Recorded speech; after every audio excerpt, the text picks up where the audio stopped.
Pernahkah kamu merasa ditinggalkan, diremehkan, atau dianggap tidak cukup penting dalam hidup seseorang? Kamu diam, kamu bertahan, dan kamu memilih tidak memaksa. Di dunia yang terbiasa dengan kebisingan dan pembuktian, sikap seperti itu sering disalahartikan sebagai kelemahan. Padahal, justru di sanalah letak kekuatan yang jarang dimiliki.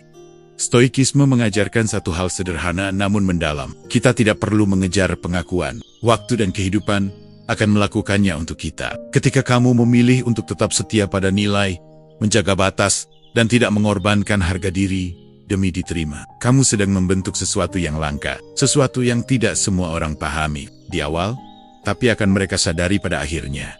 Banyak orang baru mengerti nilai sesuatu setelah kehilangannya. Bukan karena kamu berubah menjadi lebih keras, tapi karena kamu berhenti memberi akses pada mereka yang tidak menghargai kehadiranmu. Hidup, dengan caranya sendiri, akan memperlihatkan kontras itu. Dan di saat itulah, mereka akan kembali bukan karena kamu memanggil, tetapi karena realitas mengajarkan pelajaran yang tidak bisa kamu jelaskan dengan kata-kata. Di channel Arah Mindset, kita tidak belajar untuk mengontrol orang lain. Kita belajar mengarahkan pikiran kita sendiri. Karena ketika pikiranmu tenang dan prinsipmu kokoh, kamu tidak lagi takut ditinggalkan. Kamu tahu siapa dirimu. Dan itu sudah cukup. Arahkan pikiranmu. Temukan ketenanganmu. Mari kita masuk ke pembahasan. Mereka akan kembali karena hidup menunjukkan pada mereka bahwa kamu itu langka. Psikologi Stoik. Ketika kamu berhenti memaksa, hidup mulai bekerja. Kalimat ini terdengar sederhana. Tapi bagi banyak orang, justru inilah bagian tersulit dalam hidup. Karena sejak lama kita diajarkan bahwa jika menginginkan sesuatu, kita harus mengejarnya. Jika takut kehilangan, kita harus menahan. Jika tidak diperhatikan, kita harus membuktikan. Tanpa sadar, kita hidup dalam mode memaksa-memaksa orang untuk tetap tinggal. Memaksa situasi agar sesuai harapan. Bahkan memaksa diri sendiri untuk menjadi sesuatu yang sebenarnya tidak selaras dengan nilai kita. Stoikisme memandang ini dengan cara yang berbeda. Para filsuf Stoik tidak mengajarkan kita untuk menyerah, tetapi untuk memahami batas kendali. Ada hal-hal yang berada di bawah kuasa kita, dan ada yang tidak. Pikiran, sikap, nilai dan keputusan kita itu milik kita. Tapi perasaan orang lain, pilihan mereka untuk bertahan atau pergi, cara mereka menilai kita, semua itu bukan wilayah kita. Masalahnya, sebagian besar penderitaan manusia muncul saat kita terus mencoba mengendalikan sesuatu yang sejak awal tidak bisa kita kuasai. Memaksa selalu lahir dari ketakutan. Takut ditinggalkan, takut tidak cukup, takut kehilangan peran dalam hidup seseorang. Maka kita memberi lebih dari yang seharusnya, menjelaskan lebih dari yang perlu, dan bertahan lebih lama dari yang sehat. Kita berpikir, jika kita cukup sabar, cukup baik, cukup mengerti, semuanya akan berubah. Padahal, dalam banyak kasus, yang berubah justru diri kita sendiri, menjadi semakin lelah, semakin kosong, dan semakin jauh dari harga diri. Saat kamu berhenti memaksa, sesuatu yang menarik terjadi. Kamu berhenti menekan realitas, dan mulai melihatnya apa adanya. Kamu tidak lagi sibuk menebak-nebak pikiran orang lain, karena fokusmu kembali ke dalam. Kamu bertanya, apakah ini selaras dengan nilai hidupku? Apakah aku bertindak karena kebijaksanaan? Atau karena ketakutan? Stoikisme mengajarkan bahwa ketenangan bukan datang dari dunia yang ideal, tapi dari pikiran yang terlatih menerima kenyataan tanpa perlawanan emosional yang berlebihan. Berhenti memaksa bukan berarti pasif. Ini bukan tentang duduk diam dan berharap keajaiban. Ini tentang bertindak dengan niat yang benar, lalu melepaskan hasilnya. Kamu tetap jujur, tetap tulus, tetap berprinsip, tapi kamu tidak menggantungkan harga dirimu pada respons orang lain. Jika seseorang pergi, kamu tidak mengejar dengan panik. Jika seseorang meremehkanmu, kamu tidak sibuk membuktikan. Kamu mimpi bahwa nilai dirimu tidak ditentukan oleh seberapa keras kamu berusaha dipilih. Hidup mulai bekerja saat kamu memberi ruang. Ruang untuk orang lain menunjukkan siapa mereka sebenarnya. Ruang untuk waktu mengungkapkan kebenaran. Dan ruang untuk dirimu sendiri bertumbuh tanpa tekanan. Banyak orang baru menyadari nilai seseorang justru setelah orang itu berhenti memaksa untuk hadir. Bukan karena manipulasi, tapi karena kontras. Ketika kamu tidak lagi selalu ada, tidak lagi selalu siap menyesuaikan diri, barulah mereka merasakan kehilangan yang nyata. Dalam kacamata Stoik, ini bukan kemenangan ego. Ini hanyalah konsekuensi alamiah. Seperti bayangan yang muncul ketika cahaya tepat, bukan ketika kamu mengejarnya. Semakin kamu memaksa, semakin kabur semuanya. Semakin kamu tenang dan teguh, semakin jelas posisi setiap orang dalam hidupmu. Berhenti. Memaksa juga berarti berdamai dengan kemungkinan terburuk. Mungkin mereka tidak akan kembali. Mungkin mereka tidak pernah benar-benar melihatmu. Dan stoikisme mengajarkan, itu tidak apa-apa. Karena ketenanganmu tidak boleh bergantung pada keputusan orang lain. Kamu tetap utuh, bahkan tanpa pengakuan. Kamu tetap bernilai, bahkan tanpa tepuk tangan. Ironisnya, justru saat kamu benar-benar siap kehilangan, kamu menjadi pribadi yang paling kuat. Tidak reaktif, tidak haus validasi, tidak mudah digoyahkan. Dan dari posisi inilah, hidup mulai bergerak dengan caranya sendiri. Orang-orang yang tepat akan bertahan tanpa perlu dipaksa. Yang salah akan pergi tanpa perlu drama. Dan kamu, untuk pertama kalinya, hidup selaras dengan dirimu sendiri. Inilah inti dari sikap stoik.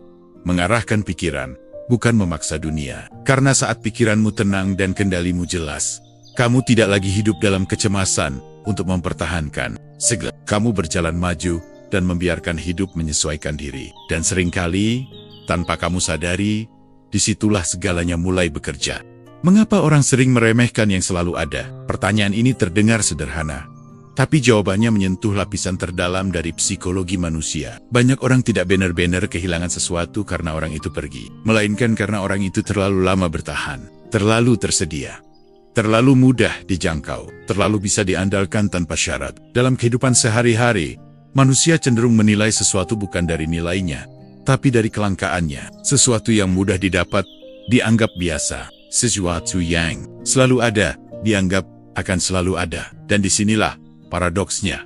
Kehadiran yang tulus dan konsisten justru sering tidak dihargai. Bukan karena tidak bernilai, tetapi karena dianggap tidak akan hilang. Stoikisme melihat ini sebagai bagian dari sifat alamiah manusia, bukan sesuatu yang perlu dibenci. Marcus Aurelius pernah menekankan bahwa manusia bertindak berdasarkan persepsi, bukan kebenaran. Jika seseorang terbiasa melihatmu selalu ada, selalu mengerti, selalu memaafkan, selalu menunggu, maka pikirannya mulai membangun asumsi. Kehadiranmu adalah sesuatu yang pasti, bukan sesuatu yang perlu dijaga. Orang meremehkan bukan selalu karena mereka jahat, seringkali karena mereka nyaman.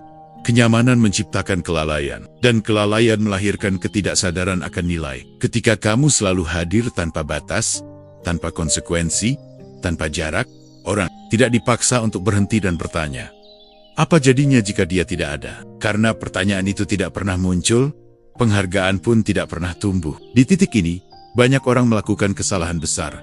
Mereka mencoba meningkatkan usaha, memberi lebih banyak, mengalah lebih jauh, bertahan lebih lama. Mereka berpikir, jika aku lebih sabar, lebih pengertian, lebih hadir, maka nilailah yang akan terlihat. Padahal, yang terjadi justru sebaliknya. Semakin kamu menghapus batas, semakin orang lain lupa bahwa batas itu pernah ada. Stoikisme mengajarkan bahwa nilai diri tidak dibuktikan dengan pengorbanan tanpa arah. Epiktetus berkata, jika kamu ingin dihormati, hormatilah dirimu sendiri terlebih dahulu. Menghormati diri berarti memahami bahwa kehadiranmu bukan sumber daya tak terbatas. Ada waktu, ada energi, ada emosi yang seharusnya dijaga. Ketika kamu tidak menjaganya, orang lain tidak belajar untuk menjagamu. Yang selalu ada sering dianggap tidak, dan yang dianggap tidak pergi, tidak pernah benar-benar ditakuti kehilangannya. Disinilah orang mulai berbicara seenaknya, bersikap setengah hati, atau mengambilmu begitu saja. Bukan karena kamu tidak berarti, tapi karena kamu terlalu sering membuktikan bahwa apapun yang mereka lakukan, kamu tetap tinggal. Namun hidup memiliki cara yang jujur untuk mengungkap nilai kehilangan. Bukan kehilangan yang dramatis, tapi kehilangan yang sunyi. Ketika kamu berhenti, selalu ada. Ketika kamu tidak lagi segera merespons. Ketika kamu memilih dirimu tanpa perlu. Penjelasan panjang di shot itulah, ruang kosong mulai terasa. Dan dalam keheningan itu, barulah banyak orang menyadari peran yang selama ini mereka anggap remeh. Bagi seorang stoik, tujuan dari semua ini bukan agar orang menyesal. Bukan agar mereka kembali dengan rasa bersalah. Tujuannya adalah kejelasan. Kejelasan tentang siapa yang menghargai kehadiranmu, dan siapa yang hanya menikmati kenyamananmu. Stoikisme tidak mengajarkan balas dendam emosional, tapi pembebasan batin dari ketergantungan pada pengakuan orang lain. Ketika kamu berhenti menjadi yang selalu ada, kamu tidak sedang menghukum siapapun. Kamu hanya berhenti mempermudah orang lain untuk meremehkanmu. Kamu memberi kesempatan pada hidup untuk menunjukkan realitas apa adanya. Siapa yang bertahan tanpa harus kamu kejar, dan siapa yang hanya hadir karena kamu terus memberi. Dan jika pada akhirnya ada yang sadar, ada yang kembali, atau ada yang berubah sikap, itu bukan karena kamu menjelaskan nilaimu, tapi karena hidup memaksa mereka belajar dengan cara yang tidak bisa mereka abaikan. Jika tidak ada yang berubah, itu pun bukan kegagalan. Itu adalah jawaban. Karena bagi pikiran yang terarah, dihargai bukanlah kebutuhan mutlak. Yang terpenting adalah ketenangan, karena kamu tahu kehadiranmu berharga. Bahkan jika tidak semua orang mampu melihatnya. Stoikisme dan seni melepaskan tanpa membenci adalah tentang kedewasaan batin yang jarang dibicarakan. Banyak orang bisa melepaskan secara fisik, tapi masih terikat secara emosional. Mereka pergi, namun menyimpan amarah. Mereka diam, namun penuh luka. Dalam stoikisme, ini bukan pelepasan. Ini hanya jarak yang diisi dengan beban bagi seorang stoik. Melepaskan bukan berarti menghapus perasaan, tapi memahami asalnya. Kebencian lahir ketika kita merasa diperlakukan tidak adil, tidak dihargai, atau dikhianati. Namun, para filsuf stoik mengingatkan, penderitaan bukan berasal dari peristiwa, melainkan dari penilaian kita terhadap peristiwa itu. Orang lain bertindak sesuai tingkat kesadaran mereka, bukan sesuai harapan kita. Dan ketika kita memaksakan harapan itu, kekecewaan menjadi tak terelakkan. Melepaskan tanpa membenci dimulai dari penerimaan akan satu kenyataan pahit. Tidak semua orang mampu memberi apa yang kita beri. Bukan karena kita terlalu baik, dan bukan pula karena mereka sepenuhnya salah. Setiap orang bergerak dengan kapasitas emosionalnya masing-masing. Stoikisme tidak meminta kita menyalahkan, juga tidak meminta kita memaafkan secara dramatis. Ia hanya mengajarkan kita untuk tidak memikul beban yang bukan tanggung jawab kita. Kebencian membuat kita tetap terikat. Kita mungkin tidak lagi berbicara, tapi pikiran kita masih berputar di tempat yang sama.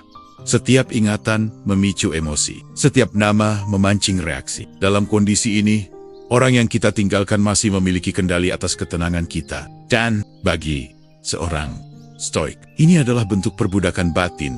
Epictetus mengajarkan bahwa kebebasan sejati adalah ketika pikiran kita tidak lagi bergantung pada perilaku orang lain. Melepaskan tanpa membenci berarti mengembalikan kendali itu ke tangan kita sendiri.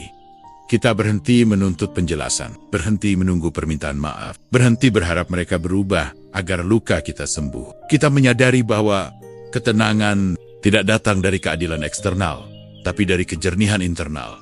Ini bukan proses yang instan. Melepaskan tanpa membenci membutuhkan kejujuran pada diri sendiri.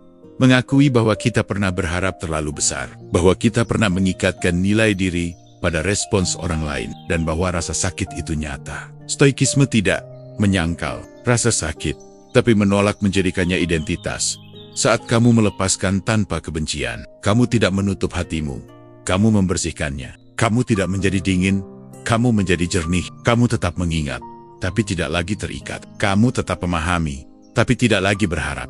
Dan di titik ini, sesuatu berubah. Kamu tidak lagi ingin membuktikan apapun. Kamu tidak lagi ingin menang dalam narasi masa lalu. Kamu hanya ingin hidup selaras dengan nilai yang kamu pilih. Orang sering salah paham. Mereka mengira melepaskan tanpa membenci berarti membiarkan orang lain lolos tanpa konsekuensi. Padahal, konsekuensi terbesar bukan datang dari kemarahan kita, tapi dari kehidupan itu sendiri. Setiap orang akan bertemu hasil dari pilihan mereka. Tugas kita bukan mengawasi, tapi melangkah pergi dengan tenang. Stoikisme mengajarkan bahwa kedamaian bukan berarti segalanya berjalan sesuai keinginan, melainkan pikiran kita tidak lagi bertempur dengan kenyataan. Ketika kamu mampu melepaskan tanpa membenci, kamu tidak hanya meninggalkan seseorang, kamu meninggalkan versi dirimu yang bergantung pada mereka. Dan disitulah seni yang sesungguhnya. Bukan dalam seberapa kuat kamu menahan, tapi dalam seberapa tenang kamu melepaskan. Karina, pada akhirnya, kebebasan bukan tentang siapa yang pergi atau bertahan, melainkan tentang pikiran yang tidak lagi dikendalikan oleh masa lalu. Kamu tidak berubah, kamu hanya berhenti tersedia. Kalimat ini sering disalahpahami, bahkan oleh dirimu sendiri. Karena ketika orang lain mulai bersikap dingin, menjaga jarak, atau tidak lagi selalu ada, kita terbiasa menyebutnya berubah. Padahal, dalam banyak kasus, yang berubah bukan nilai, bukan karakter, bukan hati melainkan batas. Selama ini kamu dikenal sebagai seseorang yang mudah dihubungi, cepat merespons, siap menyesuaikan diri, dan selalu mengerti. Kamu ada saat dibutuhkan, bahkan saat kamu sendiri sedang lelah. Kamu hadir tanpa banyak syarat, tanpa perhitungan. Dan anehnya, justru disitulah masalahnya dimulai. Karena ketika kehadiranmu selalu tersedia, orang lain tidak belajar untuk menghargainya. Stoikisme mengajarkan bahwa hidup yang selaras bukan hidup yang menyenangkan semua orang, tapi hidup yang sesuai dengan prinsip. Ketika kamu mulai menarik kembali energi, waktu dan perhatianmu, itu bukan pengkhianatan terhadap siapapun. Itu adalah bentuk kesetiaan pada dirimu sendiri. Kamu tidak menjadi egois. Kamu menjadi sadar. Banyak orang merasa kehilangan saat kamu berhenti tersedia, bukan karena kamu menyakiti mereka, tapi karena mereka kehilangan kenyamanan. Mereka terbiasa dengan akses tanpa batas. Terbiasa mendapatkan dukungan tanpa perlu memberi timbal balik yang sepadan. Dan ketika akses itu ditutup, mereka menyebutmu berubah. Padahal yang sebenarnya terjadi, mereka baru menyadari batas yang selama ini tidak pernah kamu tegaskan. Seorang stoik memahami bahwa tidak semua permintaan layak dipenuhi, dan tidak semua hubungan layak diprioritaskan. Bukan karena orang lain tidak penting, tetapi karena dirimu juga penting. Epictetus pernah mengingatkan, jika kamu terus memberikan dirimu pada setiap orang, kamu akan kehilangan dirimu sendiri. Berhenti tersedia adalah cara untuk tetap utuh, bukan untuk menjauhkan diri dari dunia. Kamu tetap orang yang sama, nilaimu tidak berubah, ketulusanmu masih ada, tapi sekarang kamu memilih dengan sadar kepada siapa itu diberikan. Kamu tidak merasa bersalah saat mengatakan tidak. Kamu tidak lagi menjelaskan panjang lebar mengapa kamu butuh ruang. Kamu memahami bahwa ketenangan tidak selalu datang dari diterima, tapi seringkali dari keberanian untuk menetapkan batas. Dan menariknya, saat kamu berhenti tersedia, kejelasan mulai muncul. Orang-orang yang benar-benar menghargaimu akan menyesuaikan diri, bukan menuntutmu kembali seperti dulu. Mereka akan menghormati batasmu, bukan mempermasalahkannya. Sementara yang lain mungkin pergi, marah, atau merasa ditinggalkan. Dan it's a pun. Sebuah jawaban. Stoikisme tidak mengajarkan kita untuk mengikat diri pada reaksi orang lain. Jika mereka menilai kamu berubah, itu adalah persepsi mereka, bukan kebenaran tentangmu. Tugasmu bukan meluruskan semua kesalahpahaman, tapi menjaga integritas batinmu. Kamu tahu siapa dirimu, dan itu sudah cukup. Berhenti tersedia bukan bentuk hukuman. Ini bukan strategi untuk membuat orang sadar. Ini adalah konsekuensi alami dari ketika kesadaranmu meningkat, kamu tidak lagi bisa hidup dengan pola lama yang mengurasmu. Kamu memilih hidup yang lebih tenang, lebih terarah, dan lebih jujur pada diri sendiri. Pada akhirnya, kamu tidak kehilangan siapapun yang benar-benar melihatmu. Kamu hanya kehilangan mereka yang mencintai akses, bukan esensimu. Dan bagi pikiran yang terarah, itu bukan kehilangan, itu pembebasan. Kesunyianmu lebih keras dari ribuan kata. Bukan karena diam itu penuh strategi, tapi karena di dalam diam, ada kejelasan yang tidak bisa dicapai oleh penjelasan panjang. Banyak orang berbicara untuk dimengerti, menjelaskan untuk dipahami, dan membela diri agar tidak disalahkan. Namun, seorang stoik belajar satu hal penting.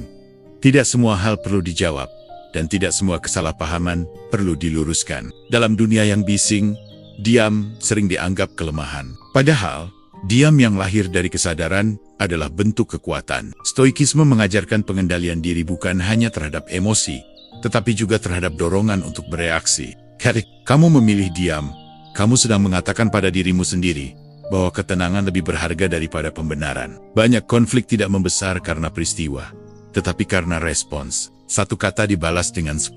Satu emosi ditanggapi dengan emosi yang lebih besar. Dan tanpa sadar, kita terjebak dalam lingkaran yang menguras energi. Dia memutus siklus itu, bukan untuk menghindar, tapi untuk menjaga kejernihan batin. Kesunyian menjadi keras ketika orang lain mengharapkan reaksimu. Mereka menunggu penjelasan, pembelaan, atau ledakan emosi. Namun yang mereka temui hanyalah ketenangan. Disitulah pesan sebenarnya tersampaikan. Kamu tidak lagi mudah digoyahkan. Kamu tidak lagi memberi akses pada kekacauan batinmu. Stoik tidak melarang berbicara. Ia mengajarkan waktu yang tepat. Marcus Aurelius menulis bahwa seseorang harus berbicara hanya jika kata-katanya lebih baik daripada diam. Artinya, jika kata-kata hanya akan memperpanjang konflik, menurunkan martabat, atau mengkhianati nilai, maka diam adalah pilihan yang lebih bijaksana. Kesunyian juga memberi ruang bagi orang lain untuk bercermin. Saat kamu tidak lagi menjelaskan niat baikmu, orang dipaksa melihat perilaku mereka sendiri tanpa cermin yang kamu sediakan. Tanpa kamu sadari, diam seringkali lebih jujur daripada 1000 klarifikasi. Ia tidak membujuk, tidak memaksa, dan tidak memanipulasi. Ia hanya ada dan itu cukup. Namun diam yang stoik bukan diam yang penuh dendam. Ini bukan silent treatment. Ini bukan cara menghukum. Ini adalah diam yang lahir dari penerimaan. Kamu sudah mengatakan yang perlu dikatakan. Kamu sudah melakukan yang bisa kamu lakukan. Dan sekarang, kamu memilih untuk tidak mengorbankan ketenangan demi reaksi yang tidak akan mengubah apapun. Kesunyianmu juga melindungimu dari satu jebakan besar. Kebutuhan untuk dimengerti oleh semua orang. Stoikisme mengingatkan bahwa tidak semua orang akan memahami niatmu. Dan itu bukan masalah. Ketika kamu berhenti menjadikan pemahaman orang lain sebagai syarat kedamaianmu, kamu menjadi bebas. Dan di titik tertentu, orang mulai mendengar justru karena kamu berhenti berbicara. Mereka merasakan perubahan, bukan dari kata-kata, tapi dari sikap, dari konsistensi, dari ketenangan yang tidak bisa dipalsukan. Kesunyianmu menjadi pernyataan. Aku tidak lagi bertarung di medan yang tidak perlu. Poda, akernia. Diam bukan tentang menghilang. Ini tentang hadir sepenuhnya dalam kendali diri. Kamu tetap berjalan, tetap bertindak, tetap hidup sesuai nilai tanpa perlu menjelaskan setiap langkah. Karena bagi pikiran yang terarah, ketenangan tidak perlu diumumkan. Ya, dan itulah mengapa, dalam banyak situasi, kesunyianmu benar-benar lebih keras dari ribuan kata. Hidup selalu menguji, lalu mengungkap nilai seseorang, bukan melalui kota-kota, bukan melalui janji, dan bukan pula melalui niat baik yang diucapkan. Hidup bekerja dengan cara yang lebih jujur. Ia memberi tekanan, menciptakan jarak dan membiarkan waktu berjalan. Dari situlah, nilai yang sesungguhnya muncul ke permukaan. Dalam masa nyaman, semua orang terlihat sama, semua bisa peduli, semua bisa bertahan. Semua bisa berkata aku ada. Namun ketika keadaan berubah, ketika kamu berhenti memberi lebih, berhenti selalu tersedia, atau berhenti mempermudah segalanya, di situlah perbedaan mulai terlihat. Stoikisme memahami ini sebagai hukum alam. Karakter tidak dibentuk oleh situasi mudah, tetapi ditampakkan oleh situasi sulit. Ujian hidup jarang datang dalam bentuk besar dan dramatis. Ia hadir dalam hal-hal kecil yang berulang. Siapa yang tetap menghormati ketika tidak lagi diuntungkan? Siapa yang bertahan ketika tidak lagi dimanjakan? Dan siapa yang pergi ketika kontribusimu tidak lagi bisa dimanfaatkan? Hidup tidak perlu menjelaskan apapun. Ia cukup memberi jarak dan membiarkan reaksi manusia berbicara. Banyak orang kecewa ketika menyadari bahwa tidak semua hubungan sekuat yang mereka bayangkan. Namun bagi seorang stoik, kekecewaan ini bukan akhir, melainkan klarifikasi. Marcus Aurelius mengingatkan bahwa kita tidak boleh berharap manusia bertindak melampaui karakter mereka. Ketika seseorang gagal memenuhi harapan, itu bukan pengkhianatan, itu hanya konsistensi dari siapa mereka sebenarnya. Hidup menguji, bukan untuk menghukummu, tapi untuk menunjukkan siapa yang menghargai kehadiranmu sebagai pribadi, dan siapa yang hanya menikmati manfaat darimu. Menunjukkan siapa yang melihatmu sebagai manusia utuh, dan siapa yang melihatmu sebagai peran. Tanpa ujian, semua ini akan tetap samar. Yang sering menyakitkan bukanlah hasil ujiannya, tapi fakta bahwa kita dulu menutup mata. Kita terlalu berharap, terlalu menafsirkan, terlalu percaya bahwa kebaikan selalu dibalas setara. Stoikisme tidak meremehkan kebaikan, tapi ia menolak ilusi. Ia mengajarkan kita untuk memberi tanpa mengikatkan identitas, dan untuk menerima kenyataan tanpa runtuh. Ketika hidup mulai mengungkap nilai seseorang, tugasmu bukan menghakimi, bukan membalas, dan bukan pula mencoba mengubah mereka. Tugasmu hanya satu, menyesuaikan jarak, memberi tempat yang tepat sesuai perilaku, bukan sesuai harapan lama. Ini bukan sikap dingin, ini adalah kebijaksanaan emosional. Dan jangan lupa, ujian hidup tidak hanya berlaku untuk orang lain, ia juga menguji dirimu. Apakah kamu tetap setia pada nilai ketika tidak dihargai? Apakah kamu tetap tenang ketika tidak dipahami? Apakah kamu bisa melepaskan tanpa menjadi pahit? Dalam stoikisme, ujian terbesar bukan bagaimana orang lain bertindak, tetapi bagaimana kamu merespons. Ketika kamu memahami ini, kamu berhenti terkejut oleh perilaku manusia. Kamu berhenti menggantungkan kebahagiaan pada konsistensi orang lain. Kamu menerima bahwa hidup tidak adil, tapi selalu jujur. Ia mungkin menyakitkan, tapi tidak pernah menipu. Pada akhirnya, hidup akan selalu menguji, dan setiap ujian akan meninggalkan satu hal berharga. Kejelasan. Kejelasan tentang siapa yang layak dekat, siapa yang perlu dijauhkan, dan siapa dirimu sebenarnya. Ketika tidak ada yang bertepuk tangan, bagi pikiran yang terarah, kejelasan ini bukan luka, ia adalah ketenangan. Orang kembali bukan karena rindu, tapi karena realisasi. Kalimat ini terdengar dingin. Namun, disitulah kejujurannya. Rindu sering bersifat emosional dan sementara. Ia bisa muncul karena kesepian, kebiasaan, atau ketakutan akan kekosongan. Namun yang benar-benar membuat seseorang kembali adalah kesadaran-kesadaran yang lahir setelah hidup membandingkan, menguji, dan menunjukkan apa yang dulu dianggap sepele. Stoikisme memandang bahwa manusia jarang belajar dari nasihat, belajar dari pengalaman. Selama kamu masih ada, masih memberi, masih menyesuaikan diri, banyak orang tidak pernah benar-benar berhenti untuk menilai. Mereka hanya menikmati kehadiranmu sebagai latar belakang yang stabil. Baru, ketika kehadiran itu hilang, pikiran mereka dipaksa bekerja. Realisasi muncul bukan di saat sunyi pertama, tapi setelah waktu berjalan. Setelah mereka bertemu orang lain yang tidak sejujur kamu. Setelah mereka merasakan hubungan yang tidak setenang bersamamu. Setelah hidup memperlihatkan bahwa apa yang dulu kamu beri bukan sesuatu yang umum. Di titik itulah, mereka mulai mengingat bukan dengan emosi, tapi dengan perbandingan. Banyak orang salah mengira kembalinya seseorang sebagai bukti cinta. Padahal, seringkali itu adalah bukti pemahaman yang terlambat. Stoikisme tidak melarang orang kembali, tapi ia mengingatkan kita untuk tidak mabuk oleh makna palsu. Pertanyaannya bukan mengapa mereka kembali, tapi apa yang telah berubah. Apakah kesadarannya bertumbuh? Atau hanya ketakutannya yang kembali muncul? Orang yang kembali karena rindu biasanya datang dengan emosi, kata-kata manis, dan nostalgia. Orang yang kembali karena realisasi datang dengan keheningan, sikap yang lebih hati-hati, dan penghargaan yang lebih nyata. Mereka tidak banyak berjanji. Mereka lebih banyak memperhatikan. Karena sekarang, mereka tahu apa yang pernah hilang. Namun bagi seorang stoik, kembalinya seseorang bukan pusat cerita. Ia bukan validasi, bukan kemenangan, dan bukan tujuan. Hanyalah salah satu kemungkinan dari hidup yang berjalan apa adanya. Jika seseorang kembali dengan kesadaran yang lebih matang, itu bisa dipertimbangkan. Jika itu hanya pengulangan siklus lama dengan wajah baru. Stoikisme mengajarkan kita untuk tidak menutup diri, tapi juga tidak membuka pintu tanpa kebijaksanaan. Masa lalu adalah guru, bukan tempat tinggal. Realisasi seseorang tidak otomatis menghapus pola lama, dan ketenanganmu tidak boleh dikorbankan hanya karena seseorang akhirnya melihat nilaimu. Yang paling penting, realisasi itu seharusnya terjadi pada dirimu terlebih dahulu. Realisasi bahwa kamu tidak perlu ditinggalkan untuk bernilai. Realisasi bahwa kamu tidak perlu ditunggu untuk dihargai. Dan realisasi bahwa kehadiranmu adalah pilihan, bukan kewajiban bagi siapapun.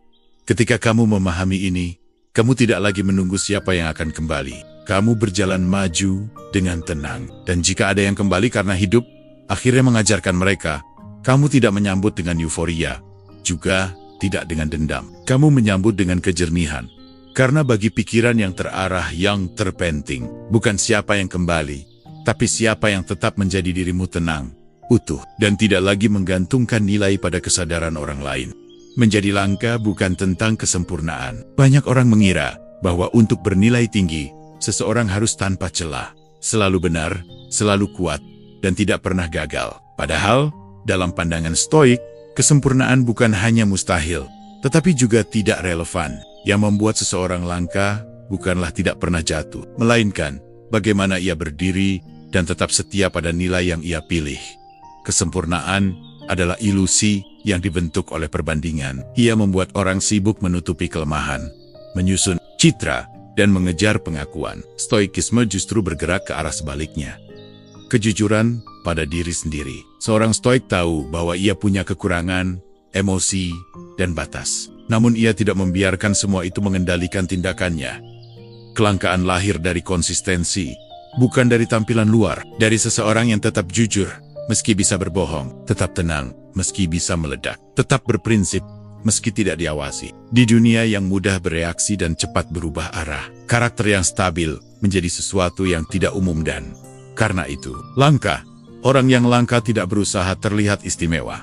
Mereka tidak sibuk membuktikan diri. Mereka tidak tergesa-gesa. menjelaskan siapa mereka. Mereka membiarkan tindakan kecil yang konsisten berbicara, dan justru karena itu, kehadiran mereka terasa berbeda. Tidak mencolok, tapi meninggalkan kesan. Stoikisme mengajarkan bahwa nilai sejati tidak ditentukan oleh opini luar, melainkan oleh keselarasan antara pikiran, kata, dan tindakan. Ketika ketiganya sejalan, seseorang memancarkan ketenangan. Dan ketenangan inilah yang membuat orang lain merasa aman, dihormati, dan didengar. Bukan karena kamu sempurna, tapi karena kamu utuh. Menjadi langka juga berarti berani tidak disukai, berani tidak selalu dipahami, berani memilih jalan sunyi daripada jalan ramai yang penuh kepura-puraan. Banyak orang bisa menyesuaikan diri untuk diterima, tapi hanya sedikit yang mampu tetap setia pada nilai tanpa harus mengorbankan kedamaian batin.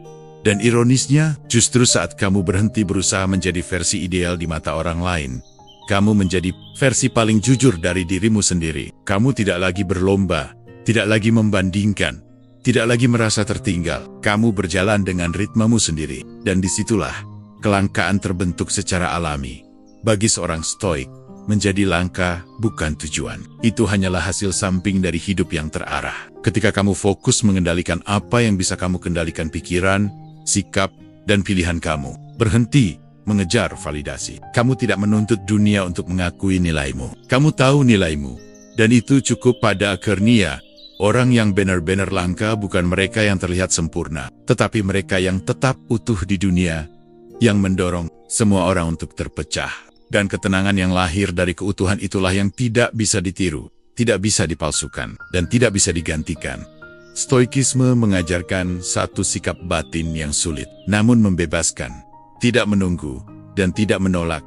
Bagi banyak orang, hidup dihabiskan dalam dua ekstrem ini. Entah menunggu orang berubah, menunggu pengakuan, menunggu kejelasan, atau menolak kenyataan, menolak rasa sakit, menolak apa yang tidak sesuai harapan. Kedua-duanya sama-sama menguras energi dan menjauhkan kita dari ketenangan. Tidak menunggu berarti tidak menggantungkan hidup pada kemungkinan yang berada di luar kendali. Seorang stoik tidak menghentikan langkahnya hanya karena berharap seseorang kembali meminta maaf atau akhirnya mengerti. Ia tetap berjalan, ia tetap bertumbuh.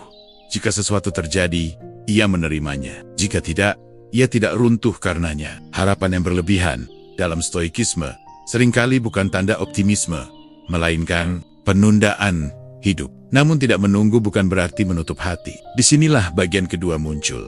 Tidak menolak. Stoikisme bukan sikap kaku atau dingin. Ia tidak mengajarkan penyangkalan emosi atau penolakan terhadap kemungkinan baik. Seorang stoik tidak berkata, ini tidak akan terjadi. Ia berkata, jika terjadi, aku siap. Jika tidak, aku tetap utuh. Tidak menolak berarti menerima realitas apa adanya, tanpa perlawanan batin yang berlebihan. Ketika sesuatu datang, orang, kesempatan, atau perubahan, kamu tidak menyambutnya dengan ketergantungan, dan tidak pula menolaknya dengan kecurigaan. Kamu hadir sepenuhnya, tapi tidak melekat. Kamu terbuka, tapi tidak bergantung. Inilah keseimbangan yang jarang dimiliki. Banyak orang terlihat kuat karena menolak, padahal mereka hanya takut berharap. Banyak pula yang terlihat sabar karena menunggu, padahal mereka takut melangkah. Stoikisme berdiri di tengah, berani melangkah tanpa kepastian, dan berani menerima tanpa harus mengikatkan diri. Marcus Aurelius menulis bahwa kita harus menyambut apapun yang datang sebagai bagian dari tatanan alam. Bukan dengan euforia, bukan dengan penolakan, tapi dengan kejernihan. Ketika kamu tidak menunggu, kamu bebas dari kecemasan akan hasil. Ketika kamu tidak menolak, kamu bebas dari kepahitan terhadap kenyataan. Sikap ini membuatmu tenang dalam ketidakpastian. Kamu tidak terburu-buru mengisi kekosongan. Kamu tidak tergesa-gesa menutup pintu. Kamu berjalan dengan sadar dan membiarkan hidup berjalan di sampingmu, bukan di depanmu sebagai sesuatu yang harus dikejar. Dan di titik ini, sesuatu yang menarik terjadi. Orang tidak lagi melihatmu sebagai seseorang yang menanti atau sisi yang menghindar. Mereka melihatmu sebagai pribadi yang utuh, hadir, tapi tidak membutuhkan, terbuka, tapi tidak terguncang. Ini bukan jarak emosional, ini adalah kematangan. Pada akhirnya, tidak menunggu dan tidak menolak, bukan tentang mengendalikan hidup, tapi tentang berhenti bertarung dengannya. Kamu tidak memohon masa depan, dan kamu tidak memusuhi masa lalu. Kamu berdiri di saat ini, dengan pikiran yang terarah, dan batin yang tenang. Dan di sanalah stoikisme menemukan intinya. Kebebasan bukan datang dari mendapatkan apa yang kita inginkan, tapi dari tidak lagi diperbudak oleh harapan maupun penolakan. Ketika kamu tenang, kamu tidak lagi butuh validasi. Bukan karena kamu merasa lebih tinggi dari orang lain, tetapi karena kamu akhirnya berdiri di tempat yang stabil di dalam dirimu sendiri. Validasi selalu dicari oleh pikiran yang ragu. Ia muncul saat nilai diri bergantung pada penilaian luar. Dan selama itu terjadi, ketenangan akan selalu rapuh. Stoikisme mengajarkan bahwa sumber penderitaan terbesar manusia bukan kekurangan, melainkan ketergantungan. Ketergantungan pada pujian, pengakuan, persetujuan, dan reaksi orang lain. Selama kebahagiaanmu ditentukan oleh bagaimana orang menilaimu, kamu tidak pernah benar-benar bebas. Kamu hanya berpindah dari satu penilaian ke penilaian lain. Ketenangan lahir ketika kamu memisahkan nilai diri dari respons dunia. Kamu tetap melakukan yang benar meski tidak dipuji. Kamu tetap menjaga sikap meski tidak dihargai. Kamu tidak berhenti menjadi baik hanya karena tidak dilihat. Dalam pandangan Stoik, inilah bentuk kekuatan yang paling sunyi dan paling kokoh. Orang yang masih membutuhkan validasi akan mudah gelisah. Satu pujian bisa mengangkat, satu kritik bisa menjatuhkan. Hidup terasa seperti panggung yang tidak pernah sepi. Sebaliknya, orang yang tenang tidak lagi sibuk mengatur citra. Ia tidak hidup untuk ditonton, tapi untuk dijalani. Ia tahu apa yang ia lakukan dan mengapa ia melakukannya. Marcus Aurelius menulis bahwa seseorang seharusnya merasa cukup dengan persetujuan dari nuraninya sendiri. Ketika pikiranmu terarah dan nilai hidupmu jelas, kamu tidak perlu membuktikan apapun. Kamu tidak menjelaskan niatmu kepada semua orang. Kamu tidak membela pilihanmu di setiap sudut. Kamu membiarkan konsistensi berbicara. Ini bukan berarti kamu kebal terhadap kritik. Stoikisme tidak menutup telinga. Ia hanya mengajarkan seleksi. Kritik yang membangun diterima dengan rendah hati. Kritik yang lahir dari ego atau ketidaktahuan dilepas tanpa perlawanan. Kamu tidak menolak, tapi juga tidak menyimpan. Saat kamu benar-benar tenang, kamu tidak lagi tersinggung oleh hal-hal kecil. Bukan karena kamu tidak peduli, tapi karena kamu paham batas kendali. Opini orang lain berada di luar kendalimu. Reaksimu berada di dalamnya. Dan kamu memilih menjaga yang satu ini. Validasi eksternal perlahan kehilangan daya tariknya. Bukan kamu membencinya, tapi karena kamu tidak lagi membutuhkannya untuk merasa utuh. Kamu bisa sendiri tanpa merasa sepi. Kamu bisa berbeda tanpa merasa terancam. Kamu bisa tidak dipilih tanpa merasa tidak cukup. Dan ironisnya, justru di titik ini, orang mulai menghormatimu. Bukan karena kamu mencarinya, tapi karena ketenangan selalu memiliki gravitasi. Ia tidak berisik, tapi terasa. Ia tidak memaksa, tapi meyakinkan pada akhirnya. Ketenangan adalah bentuk validasi tertinggi. Ketika kamu bisa tidur dengan damai, berjalan tanpa beban, dan hidup selaras dengan nilai yang kamu pilih, kamu tidak lagi bertanya apakah kamu cukup. Kamu tahu jawabannya. Dan dari sanalah, hidup tidak lagi menjadi ajang pembuktian, melainkan ruang untuk bertumbuh dengan tenang.